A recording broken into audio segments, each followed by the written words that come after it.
তো বন্ধুরা, কেমন আছো সবাই? আশা করি সবাই ভালো আছো। আজকে আবার চলে এসেছি একটি মাস্টারপিস ক্রাইম অ্যাকশন থ্রিলার মুভির ব্যাখ্যা নিয়ে। কথা বলছি 2022 সালে মালায়ালাম ভাষায় মুক্তি পাওয়া পাপ্পান মুভিটির।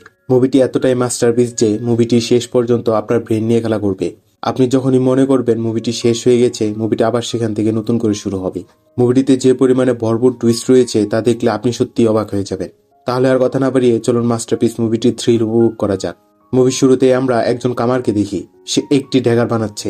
একজনকে দেখা যায় কামারকে টাকা দিয়ে ওই ড্যাগারটি নিয়ে যাচ্ছে। এই ড্যাগারটিকে সবাই মনে রাখবেন। সিন শিফট হয়ে 25 বছর পর জঙ্গলের ভিতর দিয়ে কিছু ছেলে মাছ ধরতে যাচ্ছিল। হঠাৎ তারা সেখানে একটি গাড়ি দেখতে পায়। গাড়ির কাছে গিয়ে দেখে সেখানে কেউ নেই। তারা চলে যাওয়ার সময় একজন একটি মূর্তি দেখে প্রার্থনা করতে যায়। তখন সে খেয়াল করে তার পাশে পড়ে থাকা একটি মোবাইলের রিংটোন বাজছে।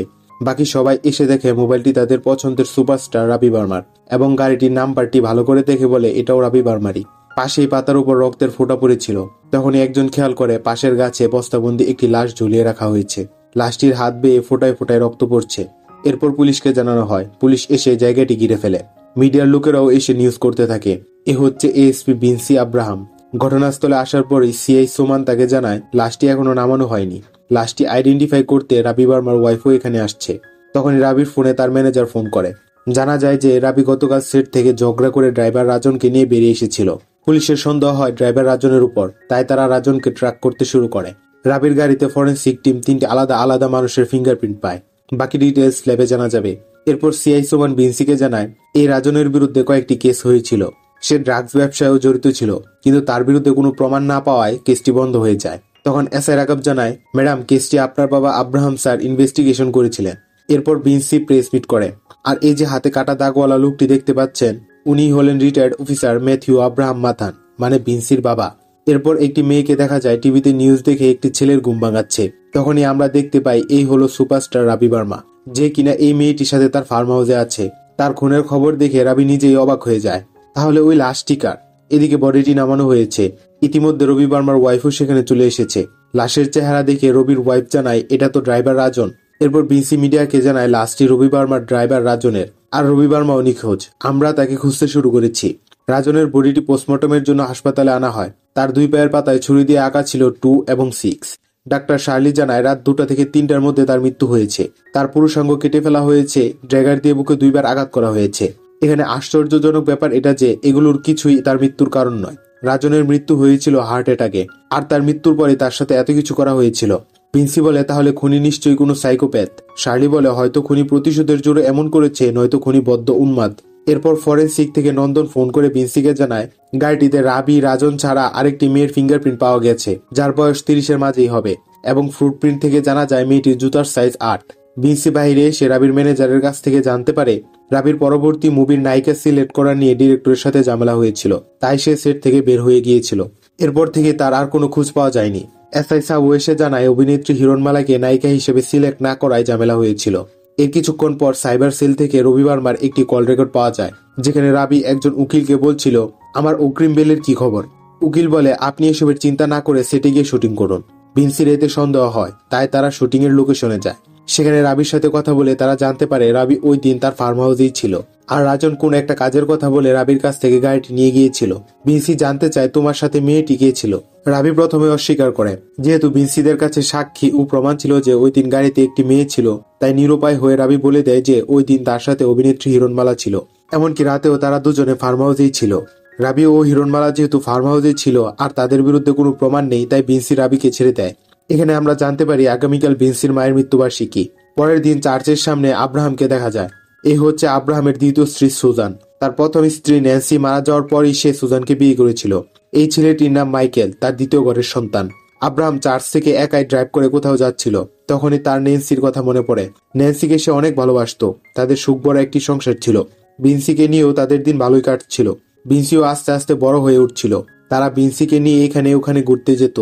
এগুলো ভাবতে ভাবতে আব্রাহাম একটি পুরনো বাড়ির সামনে চলে আসে। আমরা আবার ফ্ল্যাশব্যাকে দেখি একদিন রাতে এসআই রাঘব আব্রাহামকে ফোন করে বলে স্যার, আমরা চাকর লোকেশন পেয়ে গেছি। চাকো হচ্ছে একজন সিরিয়াল কিলার। এখন পর্যন্ত সে 12 জনকে খুন করেছে, তাই পুলিশ তাকে ধরার চেষ্টা করে আসছিল। লোকেশনটি কাছে হওয়ায় আব্রাহাম গাড়ি নিয়ে ওই বাড়ির পাশেই এসেছিল। ভিতরে ঢুকে আব্রাহাম দেখতে পায় চাকো একজনকে বেঁধে মারধর করছে। এরপর ওই ড্যাগারটি বের করে লোকটিকে যখন মারতে যাচ্ছিল, তখনই একজন মাথান বলে চিৎকার করে ওঠে। চাকু তখন পালানোর চেষ্টা করে, আব্রাহামও তাকে বাধা দিয়ে ধরতে চেষ্টা করে। তাদের মাঝে হাতাহাতি হতে থাকে।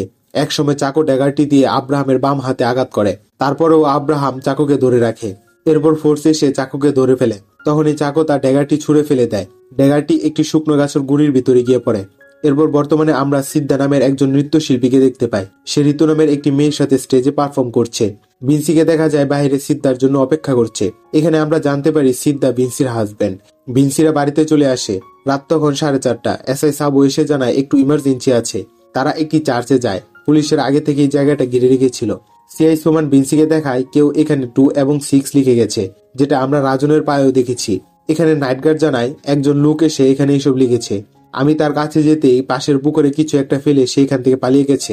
এরপর পানিতে লোক নামানো হয় কি ফেলে গেছে তা দেখার জন্য। অনেকক্ষণ খোঁজার পর তারা একটি ড্যাগার পায়। ড্যাগারটি দেখেই এসআই রাঘব বলে, ম্যাডাম এটা তো চাকর ড্যাগার। ভিন্সি ওই ড্যাগারটি নিয়ে পরের দিন এসপির সাথে দেখা করে চাকর ব্যাপারে বলে।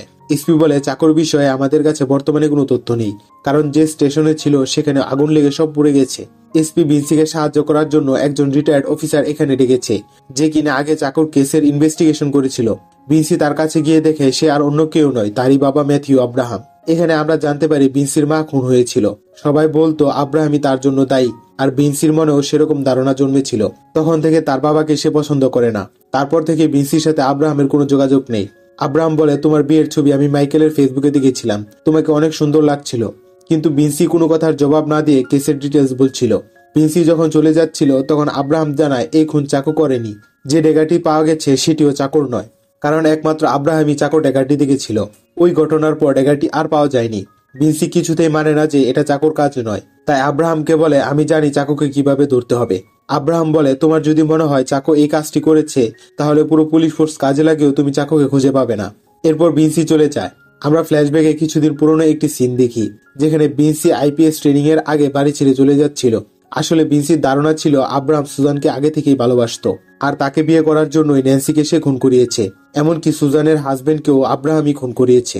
সুজান আব্রাহামকে বলছিল ভিন্সিকে আটকাতে। আব্রাহাম বলে, যেদিন ও আমার ইউনিফর্ম গায়ে দেবে সেদিন ও নিজেই বুঝতে পারবে এবং ফিরে আসবে। এরপর আব্রাহামকে দেখা যায় মাইকেলকে নিয়ে পাহাড়ের রাস্তায় দাঁড়িয়ে আছে। আসলে মাইকেল কিন্তু আব্রাহামের সন্তান নয়। আব্রাহাম মাইকেলকে বলে, তোর বাবা একজন চোর ছিল, আমার কথায় ভালো হয়ে সে আমার সোর্স হিসেবে কাজ করত। একদিন আমার এক কাজ করতে গিয়ে সে মারা যায়। আব্রাহাম ভিন্সি আর মাইকেলের কথা চিন্তা করেই সুজানকে বিয়ে করে। মাইকেলকেও আব্রাহাম নিজের সন্তানের মতো করেই বড় করে তুলেছে। মাইকেলও বাবা হিসেবে আব্রাহামকে মেনে নিয়েছে। আব্রাহাম ও মাইকেল তিরুবান্তাপুরমে একটি কাজের জন্য যাচ্ছিল। রাতের বেলা সিআই সোমান ভিন্সিকে ফোন করে জানায় চাকুর জেল থেকে খোঁজ নিয়ে সে জানতে পেরেছে যে চাকু যখন জেলে ছিল তখন তার সাথে দেখা করতে আয়েশা ফাতেমা নামের এক মেয়ে 3 বার এসেছিল, আর আপনার বাবা আব্রাহাম স্যার 8 বার দেখা করতে এসেছিলেন। চাকু জেল থেকে বের হওয়ার আগের দিনও আব্রাহাম স্যার দেখা করেছিল।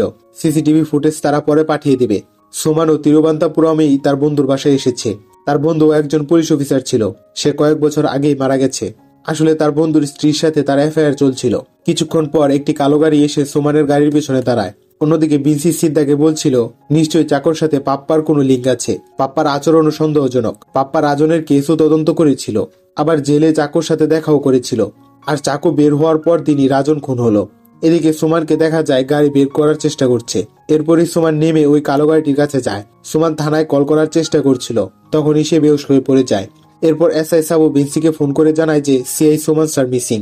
ভিন্সি ঘটনাস্থলে গিয়ে দেখে সুমানের গাড়িতে ইট লেখা। ফরেন্সিকের নন্দন জানায় ম্যাডাম পিছনেও একটি গাড়ি ছিল, টায়ারের ছাপ দেখে স্পষ্ট বোঝা যাচ্ছে। রাজেশের স্ত্রী জানায় সুমান বের হয়ে যাওয়ার পরে রাতে জানালা লাগানোর সময় গাড়িটি দেখতে পেয়ে বাইরে এসে দেখে সুমানের ফোনটি পড়ে আছে। এরপরে সে পুলিশকে খবর দেয়। নন্দন গাড়ির ভিতরে চেক করে জানায় ভিতরে কোনো ধরনের কেমিক্যাল ব্যবহার করা হয়েছে। গাড়িটি ল্যাবে নিয়ে যাওয়ার জন্য একজন মেকানিককে ড্রাইভ করতে বলে। ভিন্সির সন্দেহ হচ্ছিল আব্রাহামের দিকে, তার কোনো লিঙ্কও থাকতে পারে। তাই সে এসআই রাঘবকে দিয়ে আব্রাহামকে ফোন করে জানতে পারে যে আব্রাহামও এই এলাকাতেই এসেছে। এদিকে গাড়ির ওই লোকটিকে দেখা যায় বমি করতে করতে বেরিয়ে এসেছে। তাকে দ্রুত হাসপাতালে নেওয়া হয়। পরের দিন সকালে দুজন সেলফি তুলছিল। তারা সুমানের বডিটি ময়লায় দেখতে পেয়ে পুলিশকে জানায়। সেখানেই একটি ফরেন্সিক ল্যাব বসানো হয়। ডাক্তার শার্লি জানায় এটাও একই ব্যক্তির কাজ, আর বাকি তথ্য ল্যাবে গিয়ে জানা যাবে। তবে এটাও হার্ট অ্যাটাক। খবর পেয়ে আব্রাহামও সেখানে আসে। এসআই রাঘব বলে এটা চাকরি কাজ হবে স্যার। শার্লি আব্রাহামকে দেখে বলে, স্যার আমি যখন হাউস সার্জেন্ট ছিলাম তখন আপনার অনেক কেসই স্টাডি করেছি, এমনকি আমার অনেক স্টুডেন্টও আপনার অনেক বড় ফ্যান। আব্রাহাম শার্লির কাছে জানতে চায়, চাকই যে এসবের পিছনে আছে সেটি কি বিনসি আপনাকে বলেছিল? শার্লি বলে, হ্যাঁ, তবে আগের ফাইলগুলোও চেক করে দেখেছি, পুরোপুরি ম্যাচ করছে। ওই মেকানিকের চিকিৎসা করে জানা যায় গাড়িতে এক ধরনের কেমিক্যাল ব্যবহার করা হয়েছিল, যেটা মৃত্যুর পর পোস্টমর্টমেও ধরা পড়বে না। আর এই কেমিক্যাল ব্যবহার করলে যে কেউরই হার্ট অ্যাটাক হতে পারে। এদিকে শহরে 2টি খুন, তাও আবার সিরিয়াল কিলারের কাজ। এসপি বিনসিকে কেসটি দ্রুত সলভ করতে বলে। অন্যদিকে আব্রাহামকে দেখা যায় তিরুবনন্তপুরমে একজন রিটায়ার্ড ফরেন্সিক সার্জনের সাথে দেখা করতে এসেছে। আব্রাহাম তার কাছে চাকর খুনের প্যাটার্ন সম্পর্কে জানতে চায়। ডাক্তার বলে, তুমি এখনো এসব খুঁজে বেড়াচ্ছ? তোমার মতো একজন অফিসার চাকরকে সর্বোচ্চ সাজা দিতে কোর্টে নকল ড্যাগারও পেশ করেছিলে। আমরা আবার ফ্ল্যাশব্যাকে দেখি ওই দিন আব্রাহামের সাথে ন্যান্সিও ছিল। হঠাৎ রাঘব ফোন করে চাকর লোকেশন দেওয়ায় ন্যান্সিকে নিয়েই আব্রাহাম চাকর লোকেশনে যায়। আব্রাহাম ন্যান্সিকে বলে, 10 মিনিটের মাঝে আমি না আসলে তুমি এখান থেকে চলে যাবে। এরপর আব্রাহাম ভিতরে গিয়ে চাকুকে ধরার প্ল্যান করছিল।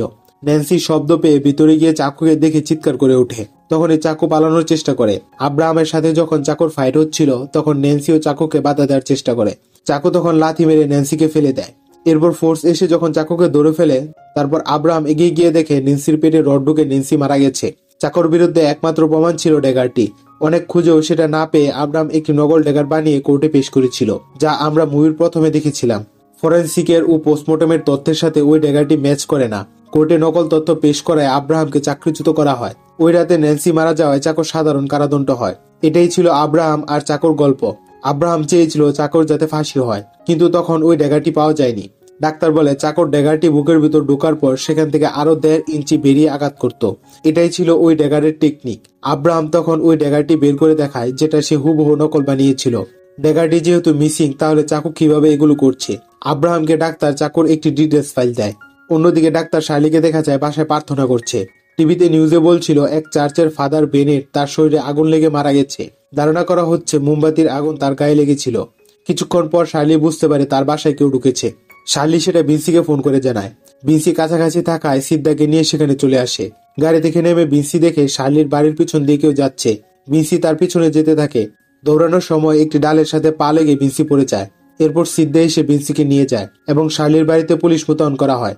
পরের দিন হাসপাতালে চেক আপ করে জানা যায় বিনসি প্রেগনেন্ট। ডাক্তার তাকে সাবধানে থাকতে বলে দেয়। এদিকে চাকর জেলের সিসিটিভি ফুটেজ পাওয়া গেছে। এসআই সাবু বিনসিকে জানায়, ম্যাডাম 3 মিনিটে আব্রাহাম স্যার চাকর সাথে শুধু 3 সেকেন্ড কথা বলেছিল। অডিও নেই, তাই জানা যায়নি কি বলেছিল। সিদ্ধা দেখে বিনসি বেশ চিন্তিত। বিনসি বলে, পাপ্পান চাকর সাথে কি বলেছিল এখন আমি তা কি করে জানবো? সিদ্ধা বলে, এটাই সমস্যা, তার জন্য পাপ্পানকে লাগবে না। আমাদের আর্ট একাডেমিতে এমন একজন আছে যে মুখের ভঙ্গিমা দেখেই বলে দিতে পারে সে কি বলছে। পরের দিনই সিদ্ধা বিনসিকে তার একাডেমিতে নিয়ে যায়। এই মেয়েটির নাম পূজা। সে কানেও শুনতে পায় না আর মুখেও কিছু বলতে পারে না। বিনসি পূজাকে আব্রাহামের সেই সিসিটিভি ফুটেজটি দেখায়। পূজা ফুটেজটি ভালো করে দেখে খাতায় কিছু একটা লিখে দেয়, যাতে লেখা ছিল, চাকো, যখনই তুমি জেল থেকে বের হবে আমি বাইরে তোমার জন্য অপেক্ষা করব। শোনা মাত্রই বিনসি আব্রাহামের বাসায় যায়। আব্রাহাম ও মাইকেল তখন বাসায় নেই। বিনসি আব্রাহামের অফিস রুমে যায়। একটি ড্রয়ার খুলতেই দেখে সেটা ছুরি আর ড্যাগার দিয়ে ভর্তি। পাশের সেলফ খুলতেই দেখে বিভিন্ন পত্রিকার কাটা অংশ। এসআই সাবু তখন বিনসির মোবাইলে চাকুর বর্তমান চেহারার একটি স্কেচ পাঠায়। মোবাইলের স্কেচটি দেখে বিনসি দেখে আব্রাহাম পত্রিকা কেটে কেটে চাকরি বর্তমান চেহারার একটি স্কেচ বানিয়ে রেখেছে। এর মধ্যে আব্রাহাম এসে পড়ে। বিনসি জানতে চায়, তোমার সাথে চাকর কি সম্পর্ক? চাকর নিজে এসব করছে না তুমি তাকে দিয়ে এসব করাচ্ছ? আব্রাহাম তাকে বলে, যেদিন তুমি শিওর হয়ে বলতে পারবে তোমার বাবা এর সাথে জড়িত সেদিন আমাকে বলবে, আমি নিজেই চলে আসব। আব্রাহাম মাথান তোমাকে বা তোমার পুলিশকে ভয় পায় না। বিনসি চলে যাচ্ছিল, আবার ফিরে এসে আব্রাহামকে বলে, একটা সুখবর আছে, তুমি নানা হতে চলেছ। এতদিন পর মেয়ের মুখে সুখবর শুনে আব্রাহাম খুশিতে আত্মহারা হয়ে যায়। ওই দিন রাতে আব্রাহাম ঘুমানোর আগে সুজানকে বলছিল, একদিন আমরা ব্রিটিশ কটেজে ঘুরতে গিয়েছিলাম। বিনসির গায়ে কারেন্টের শক লেগে সেন্সলেস হয়ে পড়ে যায়। ন্যান্সি আর আমি ওকে কোলে তুলে দ্রুত হাসপাতালে নিয়ে গিয়েছিলাম। প্রায় 6 দিন পর বিনসি চোখ খুলেছিল। এর মাঝে মাইকেল চিৎকার করে পাপ্পান পাপ্পান ডাকে। আব্রাহাম গিয়ে দেখে তাদের দেয়ালে কেউ লিখে গেছে 26, 8 এবং পরে প্রশ্নবোধক চিহ্ন। আব্রাহাম মাইকেলকে বলে, কাউকে কিছু জানাতে হবে না, মুছে ফেলো। পরের দিন বিনসি ওই জেলে যায় যেখানে চাকু ছিল। সিসিটিভি ফুটেজ চেক করে সেখানে আয়েশা ফাতেমা নামক মেয়েটির চেহারা দেখা যায়। রেজিস্টারে দেওয়া ঠিকানায় খোঁজ নিয়ে দেখা যায় সেটা ফেক। বিনসি মনে করে এই মেয়ে যেহেতু চাকুর সাথে জেলে দেখা করতে এসেছিল, তাহলে চাকু অবশ্যই জেল থেকে বেরিয়ে এর সাথে দেখা করতে যাবে। কিন্তু একে খুঁজে বের করব কিভাবে? বিনসি একটি বুদ্ধি বের করে। একজন লেডি কনস্টেবলকে বোরকা পরিয়ে আয়েশা ফাতেমার মা বানায়। আয়েশাকে খুঁজে পাওয়া যাচ্ছে না এমন একটি ভিডিও বানিয়ে আয়েশার ছবি সহ বিভিন্ন নিউজ চ্যানেলে প্রকাশ করা হয়। এর 2 দিন পরও কোনো খোঁজ না পাওয়ায় এসপি বিনসিকে দোষারোপ করছিল। এরই মাঝে এক সিনিয়র কর্মকর্তা এসপিকে ফোন করে জানায় তামিলনাড়ুতে একটি বৃদ্ধাশ্রমে মেয়েটি আছে। খবর পাওয়া মাত্রই বিসি ফোর্স নিয়ে ওই বৃদ্ধাশ্রমে যায়। সেখানে গিয়ে ওই মেয়েটিকে পেয়েও যায়। মেয়েটি জানায়, আমি যা করেছি মানবতার জন্য করেছি। চাকর মা এখানে হাসপাতালে আছে। সে মৃত্যুর পূর্বে চাকর সাথে একবার দেখা করতে চায়, তাই আমি তার ইচ্ছার কথা জানতে পেরেই সেখানে গিয়েছিলাম। বিনসি চাকর মায়ের কাছে যায়। মেয়েটি জানায় ছাড়া পাওয়ার পর চাকর তার সাথে একবারও দেখা করতে আসেনি, তবে কিছুদিন আগে অনেক টাকা পাঠিয়েছিল এবং রোজ রাত 8টায় চাকর একটি প্রাইভেট নাম্বার থেকে ফোন করে তার মায়ের সাথে কথা বলে। বিনসি সাইবার টিম এনে মেয়েটির ফোন ট্যাপ করে। এরপর চাকর রাতে ফোন করলে তার ফোনটি ট্রেস করতে শুরু করে। লোকেশন মতো তারা একটি জঙ্গলে যায়। সেখানে তারা একটি পুরনো বাড়ি দেখতে পায়। বিনসি যখন অপারেশনের জন্য রেডি হচ্ছিল তখনই আব্রাহাম মাইকেলকে নিয়ে সেখানে আসে। এসআই রাঘব বলে, ম্যাডাম আপনার সেফটির জন্যই আব্রাহাম স্যার আমাকে বলেছিল জানাতে, তাই আমি জানিয়েছি। বিনসি ফোর্স নিয়ে ভিতরে যায়। একটি রুমের এক কোণে গিয়ে তারা চাকরকে পেয়ে যায়। তারা চাকরকে কিছু বলার আগেই চাকর তাদেরকে বলে আমাকে বাঁচান। তখনই দেখা যায় চাকর পায়ে শিকল বাঁধা। বিনসি দেখে ঘরের ভিতরে সিসিটিভি ক্যামেরা সেট করা রয়েছে। এখানে আমরা বুঝতে পারি আব্রাহামই চাকরকে এখানে আটকে রেখেছিল। চাকরকে ধরে নিয়ে আসা হয়। বিনসি এসপিকে গিয়ে জানায়, স্যার চাকর এই খুনগুলো করেনি, চাকর চেয়ে ব্রিলিয়েন্ট কে ওইগুলো করছে। আব্রাহাম চাকরকে জিজ্ঞাসাবাদ করতে চায়। এখানে আমরা ফ্ল্যাশব্যাকে দেখি চাকর যেদিন জেল থেকে ছাড়া পায় তখন আব্রাহাম মাইকেলকে নিয়ে এসেছিল। আব্রাহাম চাকরকে খেতে দেয়। খেতে খেতে চাকর বলে, আমি যাদের খুন করেছি তারা সবাই খুনেরই যোগ্য, শুধু একজন ছাড়া, মানে নেন্সি। চাকর বলে, আমার বাড়িতে দরজা জানালায় কোনো ছিটকারি ছিল না। আমার বাবা সবকিছু ভেঙে ফেলেছিল যাতে আমার মা লুকাতে না পারে। রোজ মদ খেয়ে এসে মাকে অনেক মারধর করত। আমার বাবার একটি ড্যাগার ছিল যেটা দিয়ে বাবা মাকে আঘাত করত। এসব সহ্য করতে না পেরে একদিন আমি ওই ড্যাগার দিয়ে বাবাকে খুন করি। এরপর আমি ওইখান থেকে পালিয়ে আসি। এভাবে যারা মায়েদের উপর অত্যাচার করত, হোক তারা স্বামী কিংবা সন্তান, আমি তাদেরকে খুন করতাম। এরপর তো আপনিই ধরে ফেললেন, এখন আমাকে কি করবেন? খুন করবেন? করুন। আব্রাহাম বলে, তোমাকে খুন করার ইচ্ছা থাকলে সেদিনই করতে পারতাম। চাকু বলে, যেদিন ড্যাগারটি খুঁজে পাবেন আমাকে জানাবেন, আমিই চলে আসবো। এই বলে চাকু তার মায়ের সাথে দেখা করতে চলে যায়। আব্রাহাম বলে, এই 2টি খুন তুমিই করেছ। যদিও চাকুকে সেই আটকে রেখেছিল, চাকর সেটা জানে না। আব্রাহাম চাচ্ছিল যাতে চাকর ফাঁসি হয়, কারণ আগের বার প্রমাণের অভাবে সে হেরে গিয়েছিল। চাকু বলে, আমি কিভাবে করব? এই ড্যাগারটিও তো আমার নয়। কিন্তু চাকর ড্যাগার তো শুধু আব্রাহামই দেখেছে। এমনকি আব্রাহাম এবার চাকর বিরুদ্ধে সকল তথ্য প্রমাণ আগে কালেক্ট করে রেখেছে। চাকু বুঝে যায় যে আব্রাহাম তাকে ফাঁসানোর চেষ্টা করছে। আব্রাহাম এসপিকে জানায় যে এই 2টো খুন করেছে সে চাকর প্যাটার্ন ফলো করছে এবং চাকর আইডেন্টিটি ব্যবহার করছে। তাই আসল খুনিকে ধরার জন্য আমাদের চাকুকেই খুনি হিসেবে প্রকাশ করতে হবে। কিলার যেহেতু নাম্বার রেখে যাচ্ছে, তার মানে সে আমাদের সাথে কমিউনিকেট করার চেষ্টা করছে। চাকুকে খুনি হিসেবে প্রকাশ করলে সে আমাদের নতুন ক্লু দিতে পারে। এরপর এসপি প্রেস মিটে বলে, চাকুই খুন দুটো করেছে এবং চাকু স্বীকারোক্তি দিয়ে দিয়েছে। এখন সমস্যা হলো চাকু তো রাজি হচ্ছে না। বিনসি চাকুর মায়ের ওষুধ দেখিয়ে বলে, এগুলো তোমার মায়ের আজ রাতের ওষুধ, এখন ভাবো কি করবে। চাকু মায়ের কথা ভেবে খুনের দায়ভার নিয়ে নেয়। অন্যদিকে দেখা যায় কিলার বিনসির বাড়িতে এসে একটি বক্স দিয়ে যায়। বক্সটি ফরেন্সিকে নিয়ে দেখা যায় এর ভিতরে একটি শুকনো ফুল, একটি ড্যাগার, একটি বাইবেল এবং একটি সাধারণ বই রয়েছে। আশ্চর্যজনক বিষয় হলো বাইবেলের 95 ও 96 নম্বর পাতাটি মিসিং। তার মানে পরবর্তী নাম্বারগুলো হলো 95 ও 96। এই নাম্বারগুলোর সাথে পুরনো নাম্বারগুলো মিলিয়ে আব্রাহাম একটি ডেট বের করে, যেটা ছিল 26শে আগস্ট 1995 অথবা 1996। এর মানে হলো এই ডেটে অবশ্যই কিছু না কিছু একটা হয়েছিল, যেটা কিলার আমাদের জানানোর চেষ্টা করছে। বক্সে যে বইটি ছিল সেটাতেও লেখা ছিল the killer has a past. এই বইটি ইদানিংই পাবলিশ করা হয়েছিল। এমনকি বিকালে এই লেখককে নিয়ে একটি প্রোগ্রামও রয়েছে। পুলিশের সন্দেহ হয় সেখানে কিছু হবে, তাই তারা প্রোগ্রামটি নজরে রাখছিল। বইটি লেখকের নাম ছিল নালিনী। নালিনী প্রোগ্রামে চলে আসলে সেটা শুরু হয়ে যায়, কিন্তু এখনো সেখানে কোনো প্রকারের কিছুই ঘটে না। আব্রাহাম এসপিকে বলে, কিলার হয়তো আমাদের ডাইভার্ট করার চেষ্টা করছে। এরই কিছুক্ষণ পর খবর আসে লেখক নালিনীর হাজবেন্ড অ্যাডভোকেট জয়শঙ্করকে কেউ গাড়িতে পুড়িয়ে ফেলেছে। সবাই দ্রুত ঘটনাস্থলে যায়। যতক্ষণে ফায়ার সার্ভিস পৌঁছায় ততক্ষণে বডিটি পুরোপুরি পুড়ে গেছে। এখানেও এক ধরনের কেমিক্যাল ব্যবহার করা হয়েছে। এসপিকে সাইবার সেল থেকে ফোন করে জানানো হয়, স্যার আমাদের টিমের বিনসি ম্যাডামের ফোনটি হ্যাক হয়েছে, তাই কিলার আমাদের সব লোকেশন জেনে যাচ্ছে। বিনসি এটা জানতে পেরে বাড়িতে গিয়ে তার ফোনটি ভেঙে ফেলে। সিদ্ধা বিনসিকে এই অবস্থায় দেখে বলে, পাপ্পানের মতো কেস নিয়ে এত টেন্স হলো না। বিনসি বলে, আমি পাপ্পানের মতো না। সিদ্ধা বলে, ভেবে দেখো তুমি যদি ওই দিন পাপ্পানের জায়গায় থাকতে তাহলে কি চাকুকে ধরতে নাকি মাকে বাঁচাতে? এখন কি করছো? পাপ্পানের মতো তোমার কাছেও ডিউটি গুরুত্বপূর্ণ। বিনসি তখন বুঝতে পারে। এদিকে মাইকেলকে দেখা যায় পুলিমালি স্কুলের 1984 সালের 4র্থ বর্ষের একটি ছবি নিয়ে এসেছে। সে ওই ছবিটিতে থাকা সবার ডিটেলস কালেক্ট করেছে। এদের মধ্যে একজনের নাম বেনিতা, সে লন্ডনে চলে গেছে।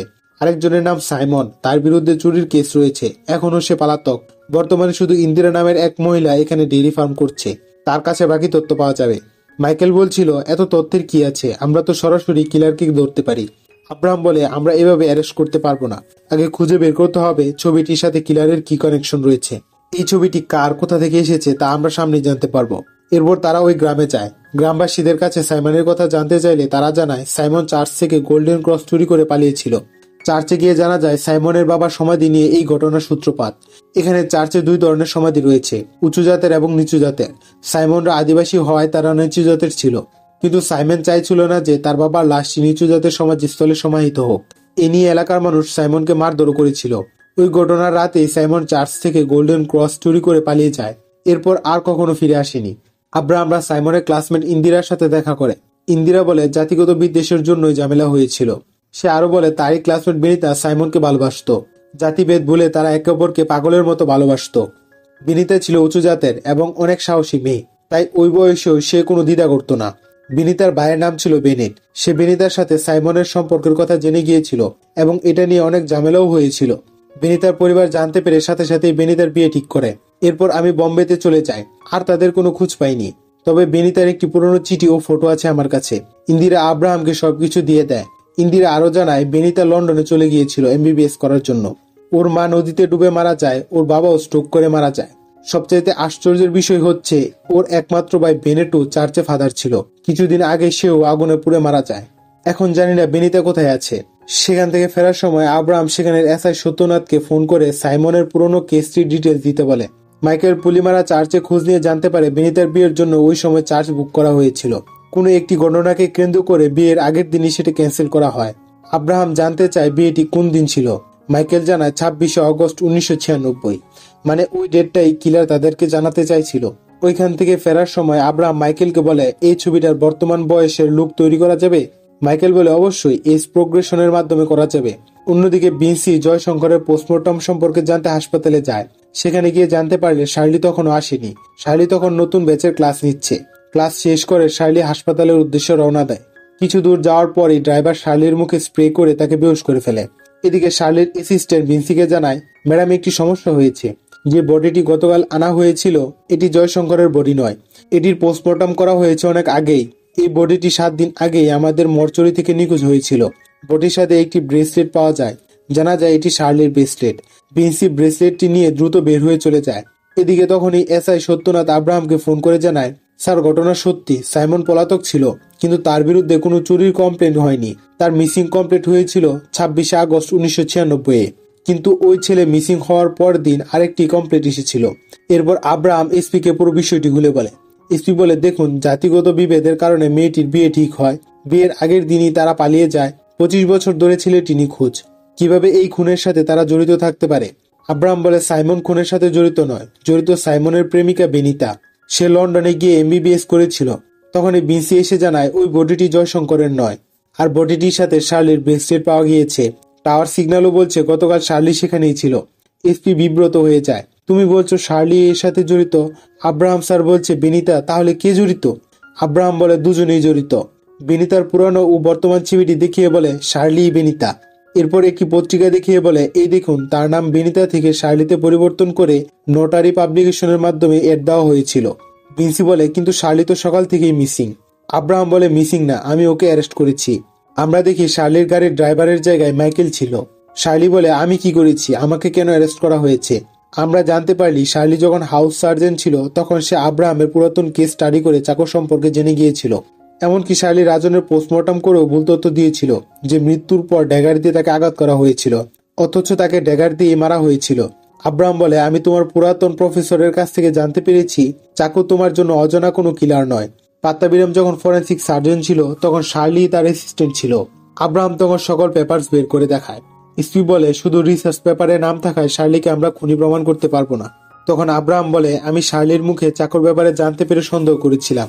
শার্লি জানতো চাকর কিলিং প্যাটার্ন কেমন, আর সে ওই খুনগুলোকে চাকর বলে চালিয়ে দেওয়ার চেষ্টাও করেছিল। তাই আমি মাইকেলকে দিয়ে ওই দিন রাতে তার বাড়িতে পাঠিয়ে একটি ছবি কালেক্ট করি আর ছবির পিছনে রহস্য বের করি। এরপর এসপি বলে যে আমাদের মাঝে 20 বছর যাবৎ নাম বদলে বসবাস করছে সে ড্রাইভার রাজন, সিআই সুমান আর ফাদার বেনেটকে কেন খুন করবে? তাদের সাথে তার কানেকশন কি? এসব আমরা শার্লির মুখে জানতে পারি। শার্লি বলে প্রতিশোধ। আমি এর আগেও 3টি ক্রাইম করেছি। এখানে কিছু বিষয় ক্লিয়ার নয়। যেমন শার্লির মতে তার বাবা, মা, ভাই, রাজন, সোমান সহ সবাইকে সে খুন করেছে। কিন্তু তাদের মাঝে কেউ কেউ হার্ট অ্যাটাক করে মারা গেছে। তখন ভিনসি এসপি কে বলে, স্যার কেমিক্যাল ব্যবহার করা হয়েছিল।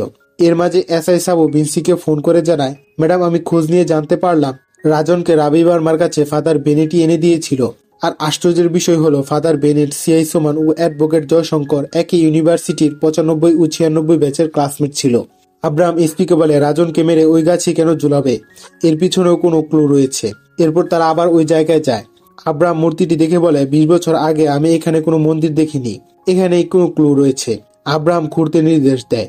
এদিকে ভিনসি শার্লিকে জিজ্ঞাসাবাদ করছিল যে বাবা মা ভাইকে খুন করেছ, জয়শঙ্কর কোথায়? শার্লি উল্টো প্রশ্ন করে, তার আগে আমায় জবাব দিন, সাইমন কোথায়? অনেক বছর আগে পুলিমালা থেকে সাইমন নামের এক আদিবাসী নিখোঁজ হয়েছিল, সে কোথায়? তখন এই সাইবার টিমের হাতে একটি ভিডিও আসে। সেখানে দেখা যায় কেউ জয়শঙ্করকে একটি বক্সের মধ্যে আটকে রেখেছে। জয়শঙ্কর বলছিল, আমি সব খুলে বলছি।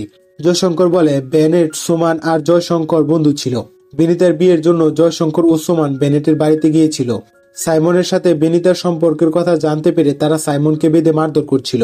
বেনিতার মা সাইমনের জন্য কিছু খাবার নিয়ে এসে তাকে খাওয়াচ্ছিল। উনি বলেন, তোমার মা তো আমাদের বাড়িতেই কাজ করত, কিছুদিন আগেই মারা গেছে, তাকেও আমি এভাবে খাবার খাইয়ে দিয়েছিলাম। তখনই বেনিতার ঘরে আগুন দেখে সবাই বেনিতার ঘরে যায়। বেনিতা ততক্ষণে ঘর থেকে পালিয়ে গেছে। তারা বাইরে এসে দেখে সাইমনও সেখানে নেই। তারা তাদেরকে খুঁজতে বেরিয়ে পড়ে। জঙ্গলের রাস্তায় তাদেরকে পালাতে দেখা যায়। সবাই তাদেরকে ধরে ফেলে এবং এরপরই সবাই মিলে সাইমনকে হত্যা করে তার গায়ে পেট্রোল ঢেলে আগুন জ্বালিয়ে দেয়। ওই দিন যে আগুন জ্বালিয়েছিল এই সেই রাজন, যে তখন বেনিতাদের ড্রাইভার ছিল। ভিডিওটি শেষ হওয়ার সময় ভিনসি একটি আর্ট দেখে জায়গাটি চিনে ফেলে এবং দ্রুত বেরিয়ে পড়ে। অন্যদিকে মাটি করে চার্চের ওই গোল্ডেন ক্রসটি পাওয়া যায়। এর সাথে সাইমনের কঙ্কালও পাওয়া যায়। এদিকে ভিনসি সিদ্ধার আর্ট একাডেমিতে যায়। উপরে গিয়ে দেখে ওই আর্টের সামনেই বক্সটি রাখা এবং বক্সের ভিতর জয়শঙ্করের লাশ পড়ে আছে। ভিনসি কন্ট্রোল রুমে ফোন করে এখানে আসতে বলে। তখনই কেউ ভিনসির মাথায় আঘাত করে তাকে বেহুশ করে সেখান থেকে নিয়ে যায়। সাইমনের তথ্যগুলো তখন টিভিতে দেখাচ্ছিল। আব্রাহাম সেটা শার্লিকে দেখায়। শার্লি বলে, স্যার আমার কাজ হয়ে গেছে, এবার আমাকে অ্যারেস্ট করতে পারেন, কেস ক্লোজ। আব্রাহাম বলে, কেস এখনো ক্লোজ হয়নি। সাইমন মিসিং হওয়ার পর দিন পুলিমালা স্টেশনে 12 বছরের একটি ছেলেকে ওই গোল্ডেন ক্রস চুরি করার অপরাধে গ্রেফতার করা হয়। এর কিছুদিন পর কেউ তার জামিন করায়। পুলিশের রেকর্ড অনুযায়ী তুমি তার জামিন করিয়েছিলে, যার নাম ছিল সোলোমন, সাইমনের ছোট ভাই। সোলোমনই ওই দিন সাইমনের বাঁধন খুলে দিয়েছিল। শার্লি সোলোমনকে নিয়ে লন্ডনে চলে গিয়েছিল। এদিকে পুলিশ আর্ট একাডেমিতে গিয়ে জয়শঙ্করের বডিটি পায়। পাশে রক্তাক্ত বাঁধা অবস্থায় সিদ্ধাকে পায়। অন্যদিকে সোলোমান আব্রাহামকে ফোন করে জানায় ভিনসিকে সে কিডন্যাপ করে ফেলেছে। আব্রাহাম সোলোমানের ফোন পেয়ে মাইকেলকে সাথে নিয়ে ওই চার্চে যায়। চার্চের ভিতরে ঢোকার পূর্বে আব্রাহাম মাইকেলকে বলে 10 মিনিটের ভিতরে সে যদি ফেরত না আসে মাইকেল যেন এখান থেকে চলে যায়। চার্চের কবরস্থানের দেয়ালে বসা ছেলেটি হলো সোলোমান। এখানে আমরা ফ্ল্যাশব্যাকে দেখি 25 বছর আগে ভিনসিকে নিয়ে যেদিন তারা ঘুরতে এসেছিল সোলোমান তাদের বাঁশি বাজিয়ে আনন্দ দিয়েছিল। আব্রাহাম বলেছিল সে পুলিশ অফিসার এখানে বেড়াতে এসেছে। ওই দিন সবাই যখন সাইমনকে মারছিল সোলোমান আব্রাহামের কাছে সাহায্যের জন্য গিয়েছিল। অপরদিকে ওই দিনই ভিনসি বিদ্যুতের শক খেয়েছিল। তারা ভিনসিকে নিয়ে হাসপাতালে যাচ্ছিল, যে কারণে আব্রাহাম ওই দিন সোলোমানকে সাহায্য করতে পারেনি। সোলোমান বলে, আপনি পুলিশ, আপনার কাজ মানুষকে বিপদ থেকে রক্ষা করা, যেটা আপনি করেননি। এখন পারলে আপনি আপনার মেয়েকে উদ্ধার করুন। এখানে সোলোমানের সাথে আব্রাহামের ফাইট হতে থাকে। আব্রাহাম নতুন একটি কবর দেখে ভাবে ভিনসিকে এখানে কবর দেওয়া হয়েছে, তাই সে সেটা খুঁড়তে থাকে। অন্যদিকে সোলোমান ভিনসিকে জীবিত অবস্থায় কফিনে পুড়িয়ে ফেলার চেষ্টা করছিল। আব্রাহাম এক হাত দিয়ে সোলোমানের সাথে ফাইট করতে থাকে এবং একসময় সোলোমানকে বাইরে ফেলে দেয়। এরপরই আব্রাহাম ভিনসির কফিনটি টেনে বের করে ভিনসিকে বাঁচায়। এদিকে মাইকেল এসে সোলোমানকে গান পয়েন্ট করে ফেলে। এরপরই সোলোমান আর মাইকেলের মাঝে হাতাহাতি হয়। সোলোমান গানটি নিয়ে নেয়। সে যখনই মাইকেলকে গুলি করতে যাবে তখনই আব্রাহাম ওই ড্যাগারটি দিয়ে সোলোমানকে আঘাত করে। সোলোমান স্পটেই মারা যায়। আব্রাহাম বলে, ডিউটি না পরিবার? একজন পুলিশের কাছে বারবারই এই প্রশ্নটি উঠে আসে। যখন আমি ডিউটিকে প্রাধান্য দিয়েছি পরিবারকে হারিয়েছি, যখন পরিবারকে প্রাধান্য দিয়েছি তখন চাকরি হারিয়েছি। এটা হারা জিতার লড়াই নয়, ultimately man born as a animal. আব্রাহামের 3 বছরের সাজা হয়। সে জেল থেকে বেরিয়ে দেখে মাইকেল এসেছে, ভিনসিও এসেছে তার সাথে দেখা করতে। এত বছর পর ভিনসি তার বাবাকে জড়িয়ে ধরে। আব্রাহাম জানতে চায় বাচ্চা কোথায়। ভিনসি জানায় মায়ের কাছে, অর্থাৎ সুজানের কাছে। এখানে বুঝতে পারি ভিনসি সুজানকে মা হিসেবে মেনে নিয়েছে। আর মুভিটি এখানেই শেষ হয়ে যায়। তো বন্ধুরা, ভিডিওটি কেমন লেগেছে তা একটি কমেন্ট করে জানাবে। যদি ভিডিওটি পছন্দ করে থাকো তাহলে একটি লাইক দিয়ে যাবে। আর অবশ্যই চ্যানেলটি সাবস্ক্রাইব করে পাশে থাকবে। ধন্যবাদ।